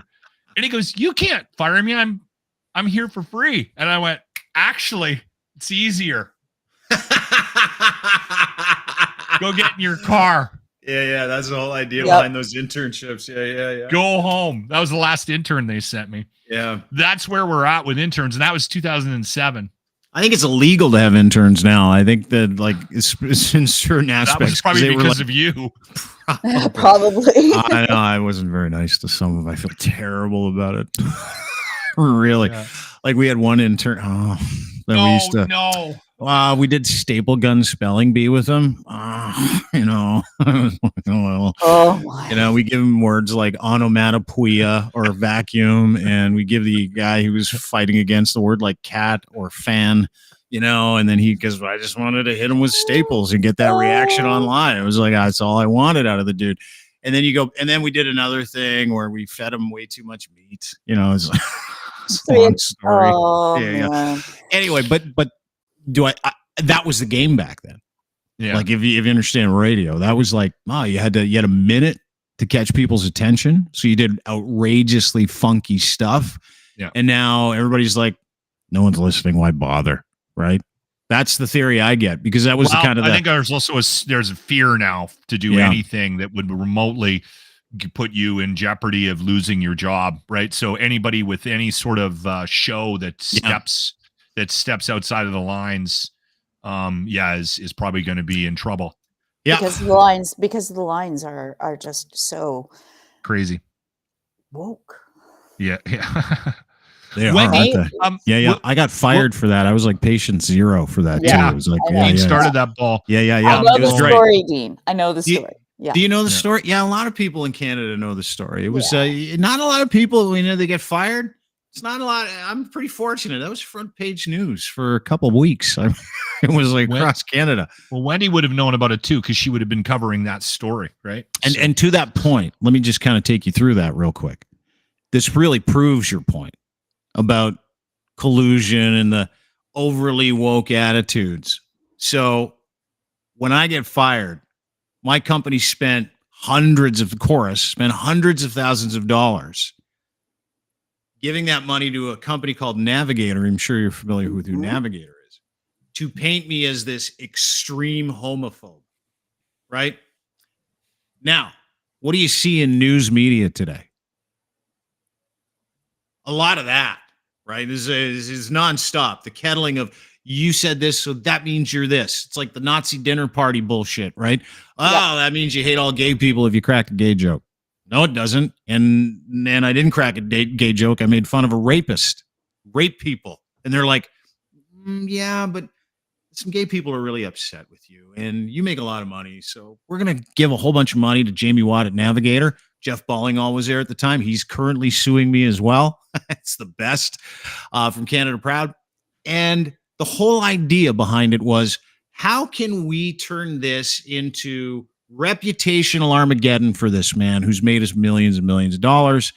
Because we don't want people complaining to us, and we don't want people suggesting that we're not what we want to be, right? They go after clients to do all that stuff. And the lack of spine during that whole process in media grossed me out to the point where I refused to work for anybody like that again. And I had, our CEO, John, come basically give me the entire backstory. So what I'm telling you actually comes from the former head of HR, comes from our CEO. He's like, hey, it's just business.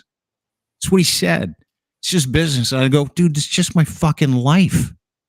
Like, you just destroyed my fucking life. And it hasn't taken me a couple years to get back. We're at 10. We're at a decade.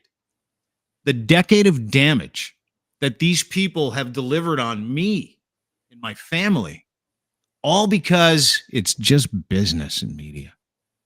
And they do it to everybody. They don't care. I know. They don't care. No. Media in Canada is organized fucking crime. Specifically big media in this country. It is organized fucking crime that works hand in hand with local government, provincial government, federal government.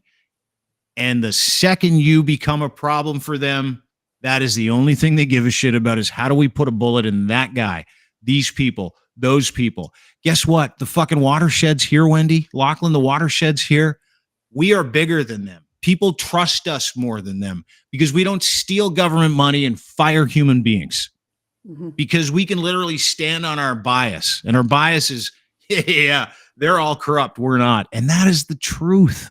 That is the truth. And I can sit here and I can talk about it. And my power and your power, Wendy, you know where it comes from? Lachlan's power. It doesn't come from what you did. It doesn't come from the person you were and this job that you had.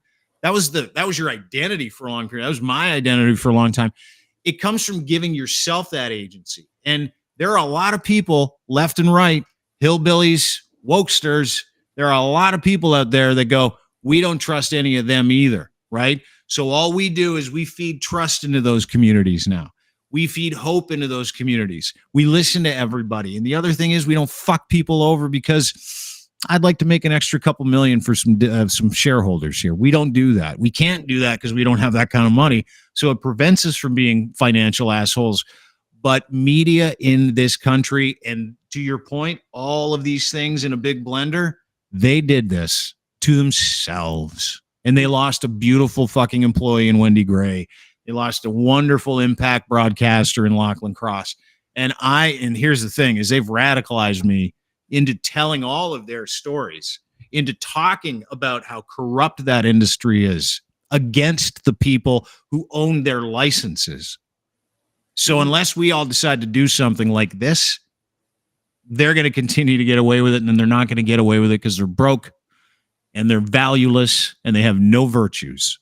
Zero. So I'm really glad I got a chance to talk to you about this industry today, Wendy. I really, really am. I really am. Because you have values, right? And you can't trade those values. You can't, because you'll be just like them. Just like them. Absolutely. Yep.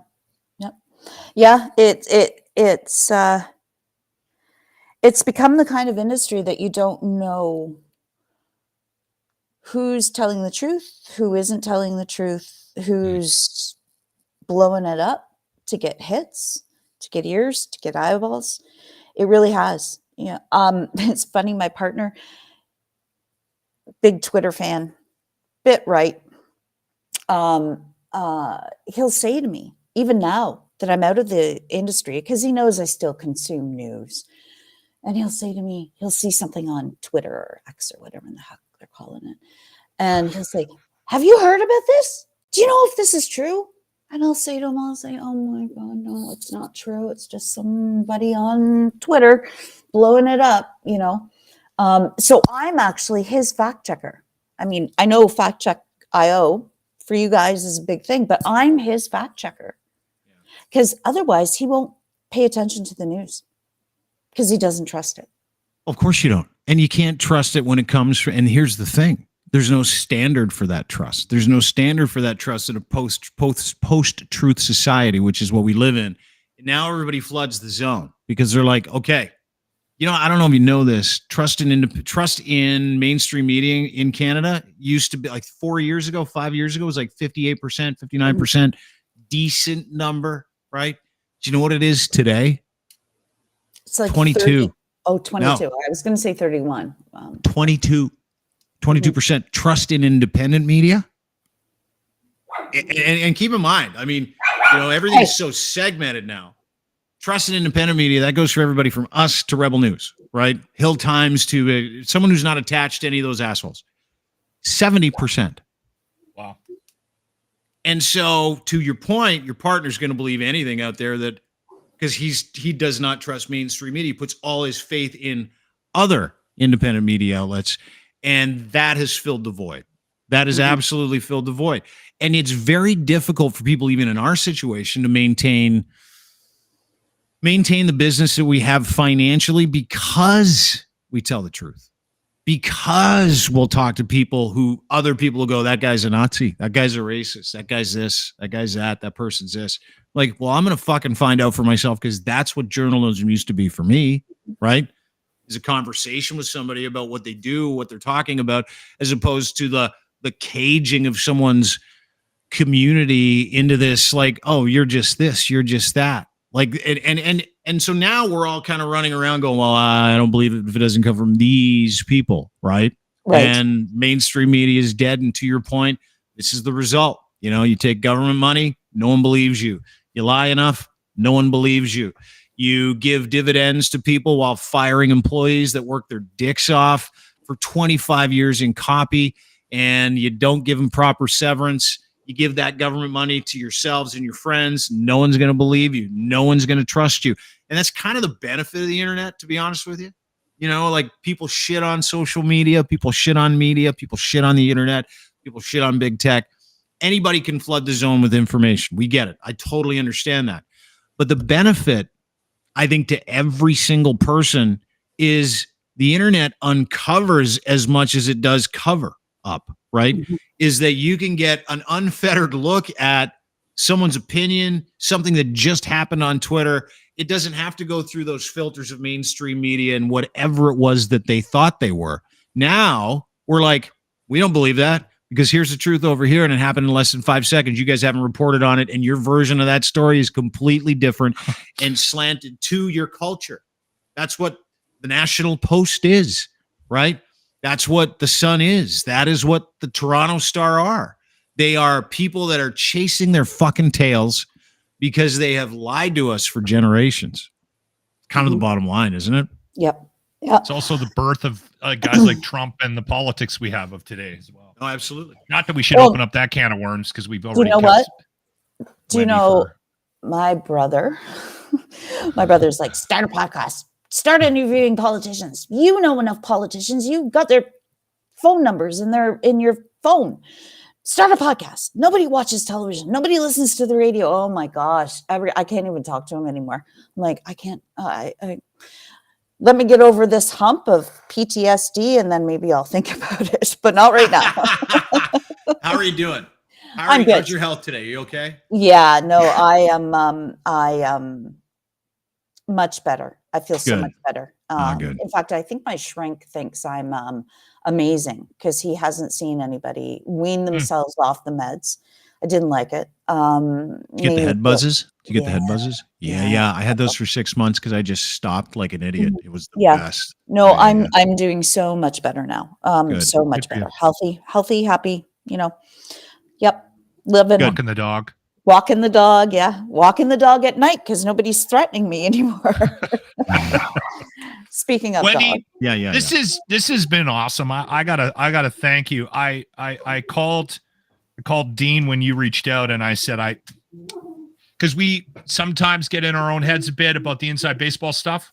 And so we're trying to be more than just this podcast that brings up our glory days, every. Although I would like to bring up my glory days even more, actually. I think that was a lot of fun. Everybody how cool I am. But I think people are interested in why we are where we are at. And it's also hard to complain about this business, right? Like I always felt like complaining about my job. Like, wow, I had to get up early this morning and I drank too much last night. The guy's on a roof. It's -30.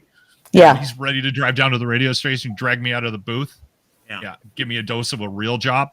Anyway, but I really appreciate your time and we'll definitely have you back.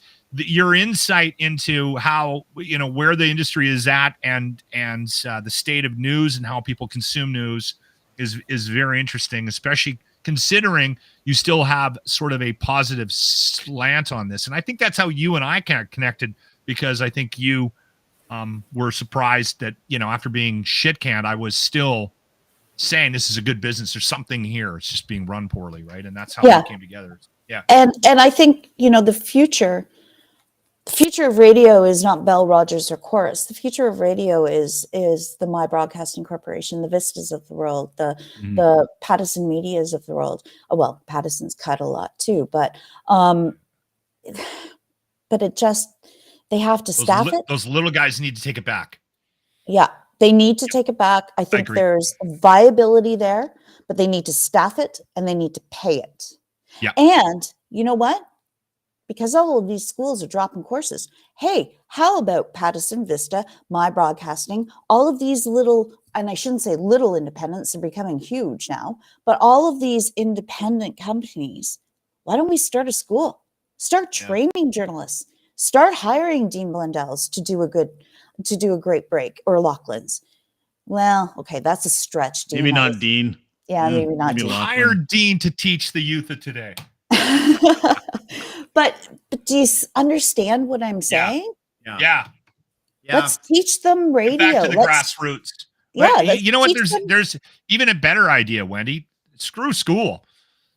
Have overnights.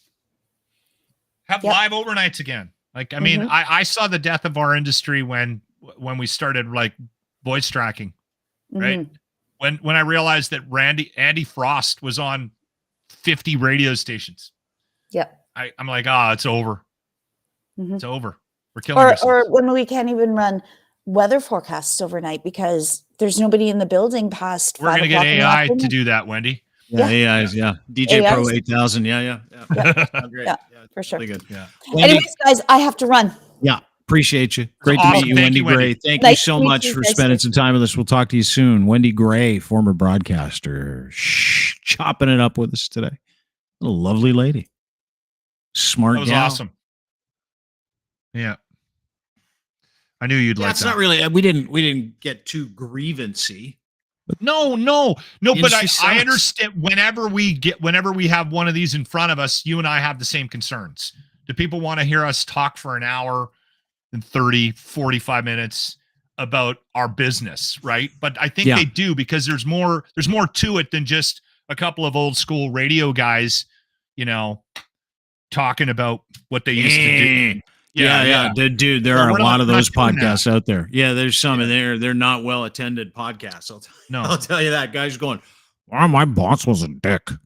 Yeah. I deserve better. Remember when we?" Yeah, and I desperately am trying not to live there, right, with my situation. So, and I actually think that a big part of the reason why I'm not so negative is because I have this to get up to every morning, and I appreciate that. We got to get out, but can we do the retro replay of the day? Yeah, we'll get to Umar Zamir's insane story tomorrow on the podcast. So we'll put that. We'll park that. The story's crazy, but yes, time for the locker room retro replay of the day. Only 3 minutes, but it's a good one. What do you have for us on behalf of our friends at Ardent Roof Systems Lock?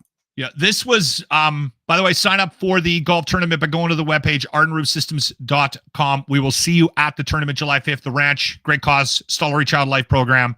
This is a little bit of confusion I have with a word we were using on the air. And, I may or may not have gotten in trouble for the use of the word as well. The lock retro replay. I grew up very differently from a lot of people. I was raised by hippies. I had a weird upbringing. Grew up in a van. Yeah, just strange upbringing. So I get that I might not be the best judge of this. But occasionally, and most times when somebody says, "Hey, that was offensive" or whatever, I'll take a step back and go, "Was it? Okay, yeah, I can see that. Yeah, maybe I shouldn't have been talking." A couple times you've said stuff, and Jimmy and I are like, "Yeah, that's actually pretty offensive. You probably shouldn't say that." And then you'll think about it, and you're like, "Oh, I guess it is." Yeah. There was a discussion this morning that we avoided because you guys are terrified that we're going to get fired if I talk about it. Yep. When you said it, you had a look of panic on your face. Yep. I realized we shouldn't have that conversation on the air. Let's move on. I'll take that off of the list of things to talk about. This is strange to me, and you guys know what I'm talking about. Do people find the word penis offensive? I think so, yeah. What? I do. To me, it's a harsh word. When I hear it, I cringe. And I know it's the technical term and everything, but I don't know why. Just for some reason, I cringe when I hear it. I totally agree, because growing up, never heard that word until high school. Yeah, that's true. Junior high. What? It was always like No one dinger ever or wiener, pee or wiener dink. or Like, those words are softer to me. To me, dink is harsher than penis. Yeah, see, and it's funny to use this word. It sounds softer to me. It really does, though. Like, it's not, when I hear penis, it's like, ooh, that's abrupt. That cuts through. It cuts through, and I hear Really? it. Yeah, it stands out. Oh, okay. I don't know why, because it is the technical term. All right, I just because somebody commented, because we run promos on the weekend, right? Yeah, so it'd be like, here's what you missed on the locker room. Yeah, and then tune in on Monday. They'll be back. Yeah. We haven't fired them yet. Right? We had a line in one of the breaks we did last week where we were talking about penis, or I said it. You said the word, yeah. And then we ran it on the weekend, and there was some comments that it was harsh. I don't know. It is. Like, Is it's it? I think See, so, yeah. I don't. especially with the fact that we do have lady listeners, and some of them do get offended by words like that as well. Like if you would have said your willy or your wang or your dinger, like you use quite often. Yeah, your pecker. See, pecker sounds more That's pretty offensive hard. to Yeah, me that's than pretty- penis. I don't know. Like Your was baloney confused. pony. Like those wouldn't be as I've never heard. penis makes you stand like penis catches your attention. Baloney pony.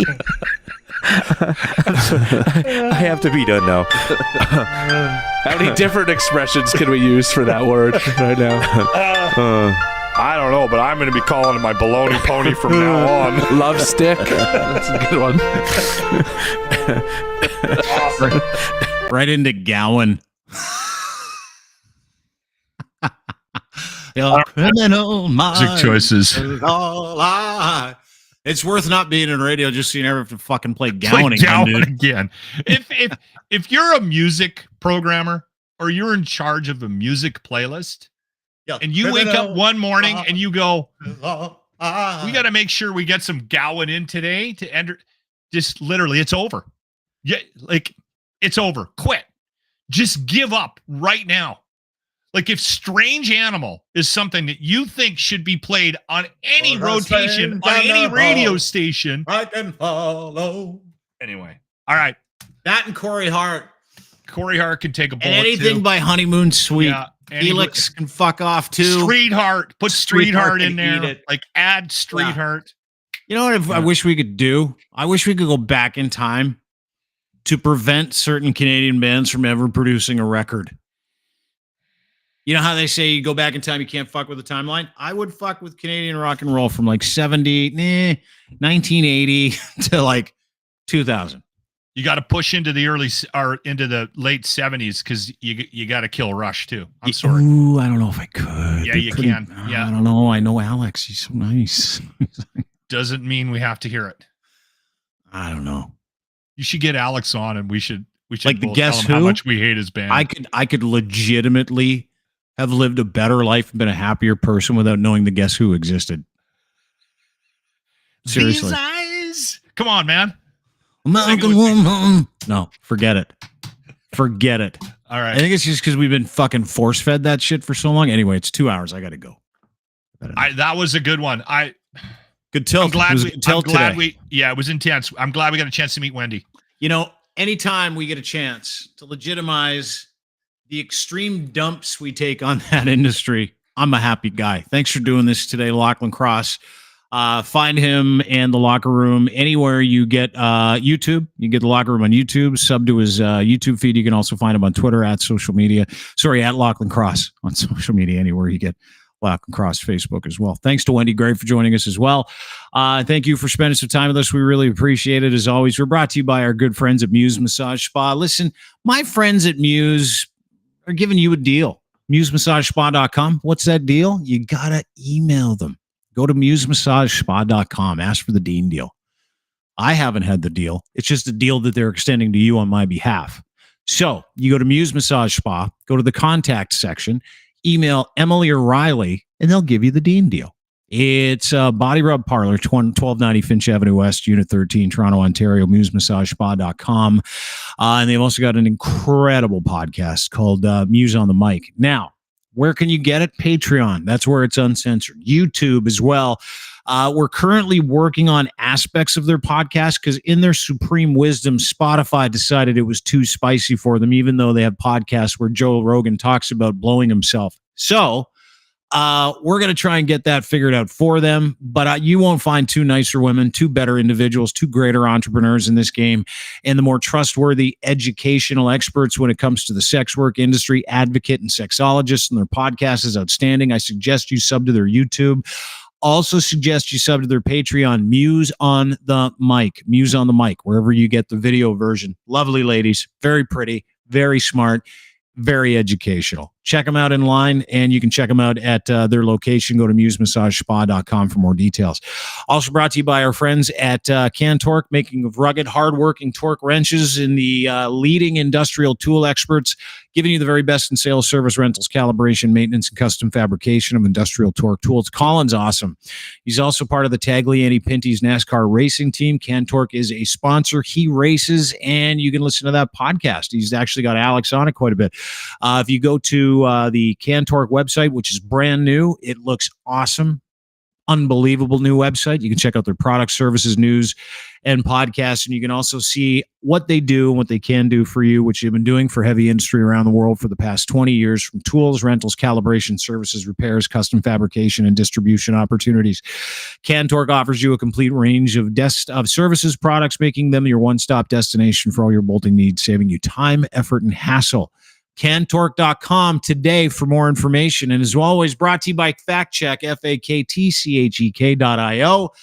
FactCheck.io is disinformation killing software created by data scientists, computer scientists, evolutionary psychologists, and people who give a shit about the news that you read and consume. We just did an entire podcast on it. So make sure you join their beta test team. Today, you can become a fact check verified fact checker.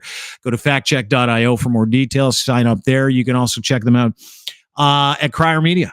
You've got an entire section dedicated to that. So go there today, but sign up for their beta test because they're going to be launching in the next couple of months. And I have tested this, and man, oh man, it's insane. Everything from, the authenticity of the social media accounts that are praising certain information to the actual epistemology of where that information comes from. Factcheck.io gets all of it and then some, and then lets you decide whether or not you want to proceed and lets you decide whether or not you want other sources. And then it grades it. It grades the account, the people, and the originality of where it came from. Sentiment is hard to find. Fact Check's been able to figure it out. Go to factcheck.io for more details. Have a great day, everybody. Appreciate you being here. You can get everything we do. Crier Media, YouTube, Dean Blundell, YouTube, Crier Media. Go to crier.co for all the details on every single one of our shows and every single podcast in the network, including Scouting the Refs. Todd Lewis, brilliant podcast. All they do is talk about the referees from NHL games, including the playoffs. Unbelievable. Anyway, check them out. Go and sub to that as well. Use on the mic, as well as others. Crier.co. Check them out today. Have a great day. Thanks to Lachlan. Thanks to Wendy. Thanks to you for spending time with us. Always appreciate it because you can get more stuff. You can never get more time. So thanks for giving that to us today. Have a great day. See you tomorrow, everybody. Bye-bye. Bye-bye.